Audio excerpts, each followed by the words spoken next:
exposed to an environment that many of them had not been exposed to and wouldn't be for years to come.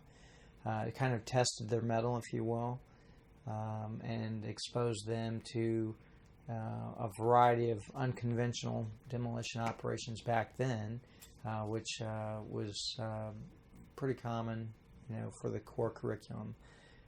Even to this day, when I still see people and they ask me, hey, well, I know what Ranger is, but what's that Sapper thing? And I have to just go back into a history of, what is a sapper, and using British terms back when it was about undermining, tunneling underneath fortifications, using demolitions to destroy those type obstacles, and then similarly describing those in a way that, the course, I'm using my knowledge of what it was back then, not so much where we are today, as we start to reorient towards technical skills and that are more applicable to the battlefield today, including the use of robotics and things along those lines.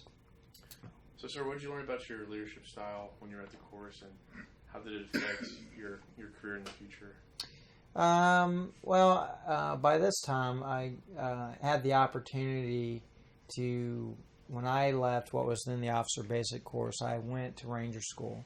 So I'd already been through a crucible event, if you will, of 62 days. Fortunately, nothing more than that. So I was one of the few that were able to get through that course. All right.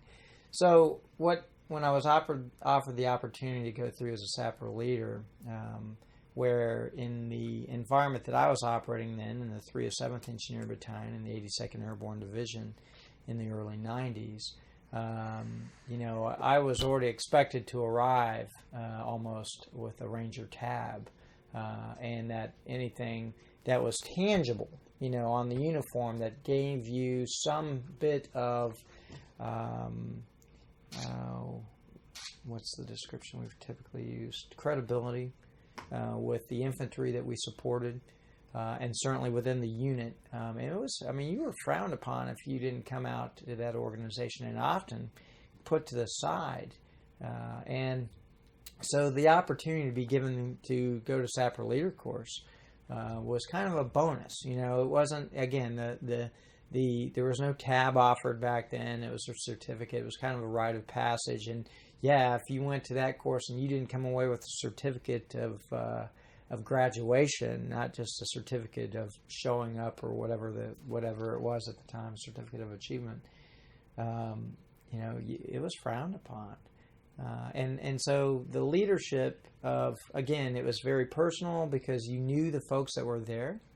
You knew, you got to, you invested yourself because you wanted to see your unit pass with a 75% graduation rate or something along those lines. So it was very personal, and you took a lot of effort, put it into your organization. It wasn't uncommon to have most of the junior officers and things that attended that course with their E4s carrying the radios as an RTO so that you could ensure that they would pass the patrolling phase by constantly whispering in their ear in terms of what they needed to do. You spin it forward to today, where you can't even compete for a slot. It's now an ATARS selected course.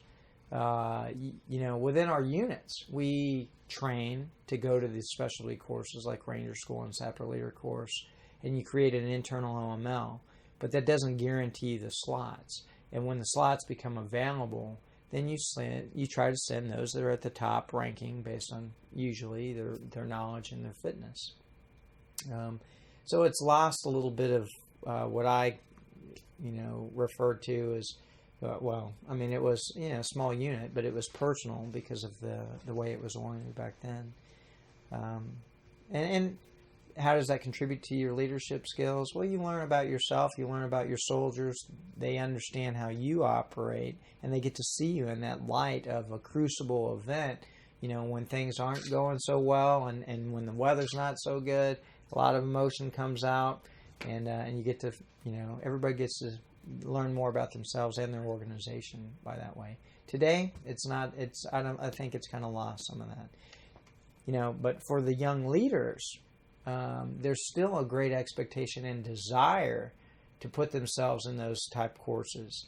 And we constantly bicker, and even myself as I look at it. I mean, it's desired by the individuals to want to be part of that organization and to gain some of that instant credibility from having achieved that themselves.